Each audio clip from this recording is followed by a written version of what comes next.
So thus in our story so far from book 6, Glaukos and Diomedes have met on the battlefield.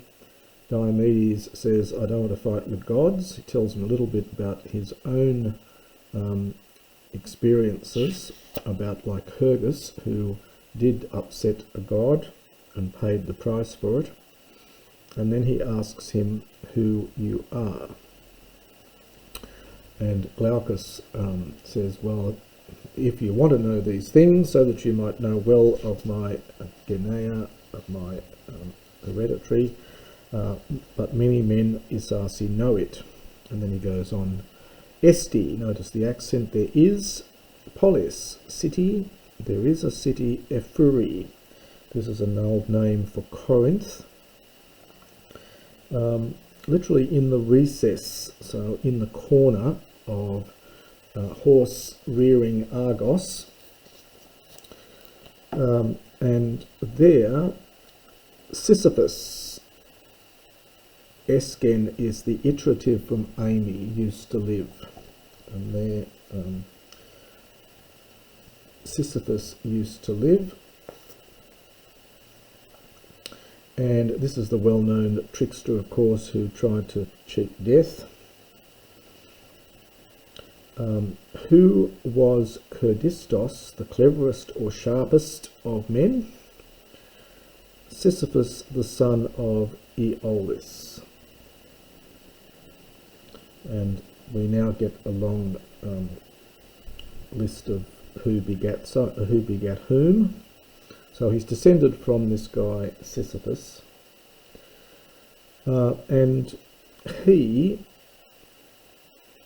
begat, or he was the father of the son Glaukos. Now, it's not a general rule, and it's going to be broken here in a minute, but often you see ticto in the middle when it's referring to someone descended, some man giving birth to. He doesn't literally give birth to, begets so and so, and you see it in the active with the female, but that's going to be broken on the next line anyway, because we get ticto here in the, not in the middle.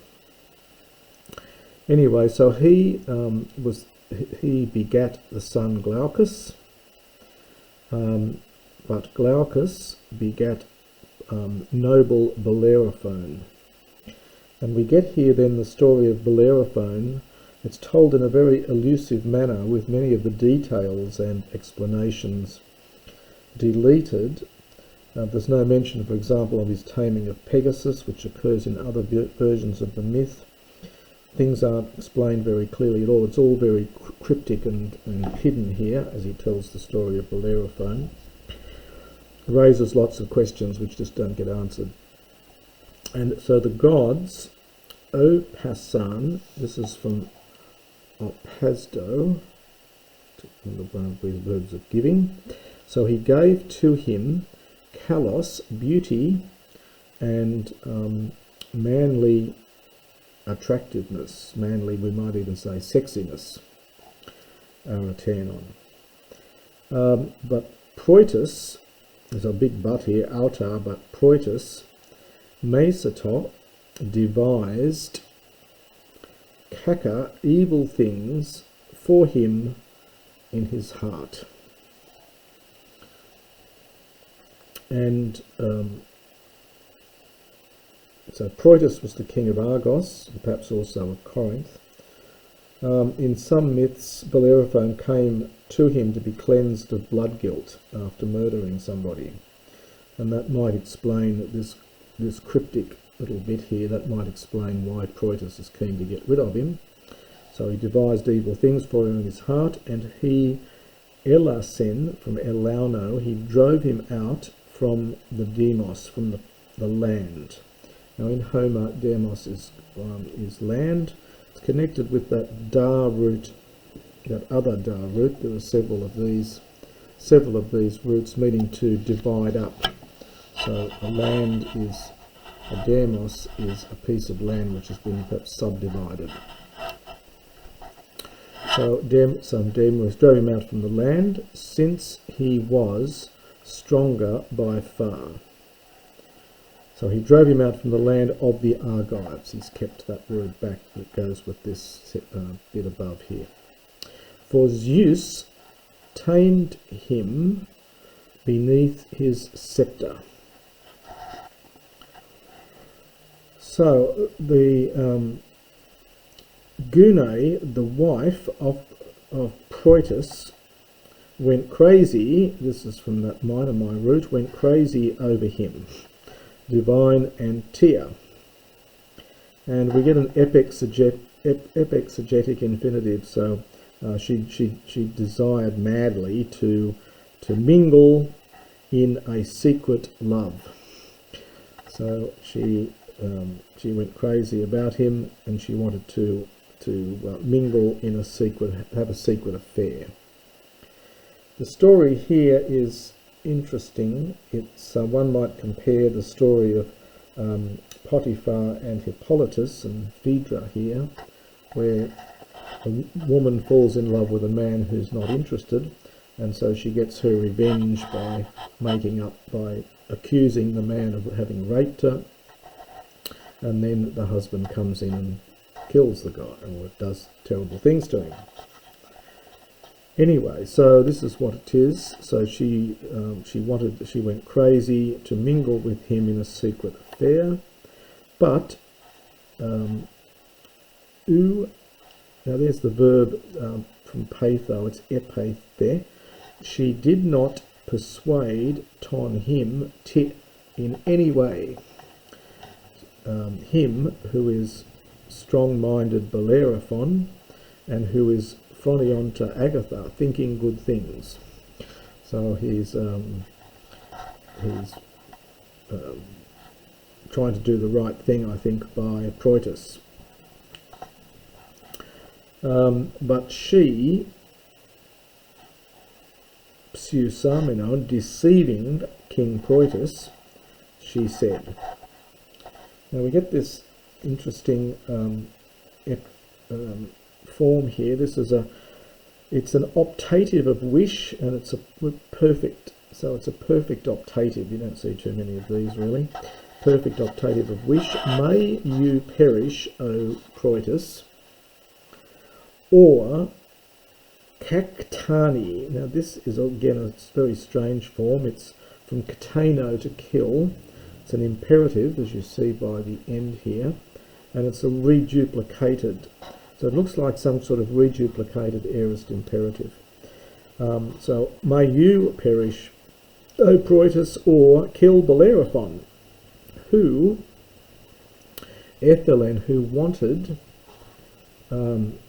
Migmanmeni, this is from mignumi, and this is an infinitive again, to mingle with me, philote, in love, me who am uk ethelusei, dative.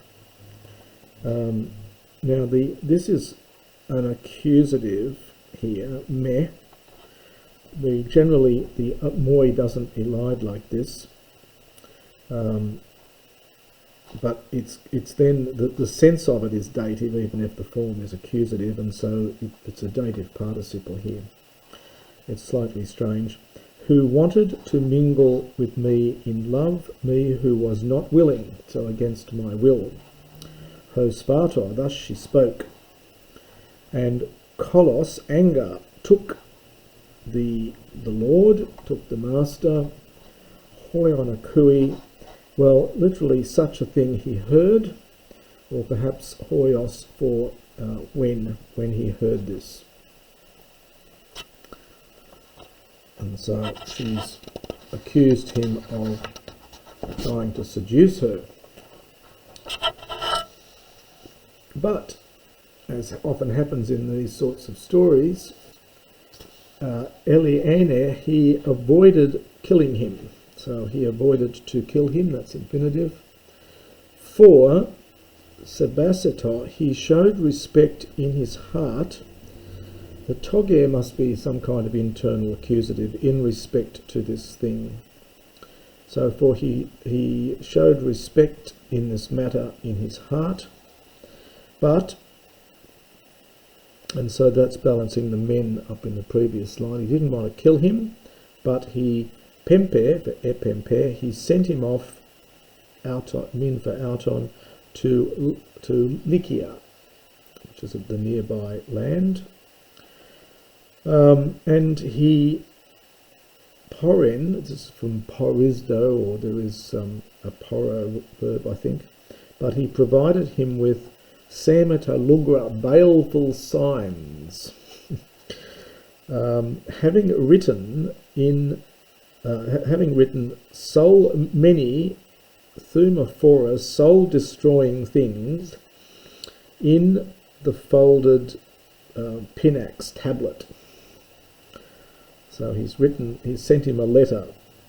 You see these later on in Herodotus, where someone turns up with a letter saying, "Kill the bearer of this letter." Well, this is same idea here. And he bid him, this is Bellerophon, this is from Anoge, this is past tense here, he bid him to show, understood the baleful signs, to his father-in-law, so that he might perish. That's Bellerophon. And that's probably a good place to finish.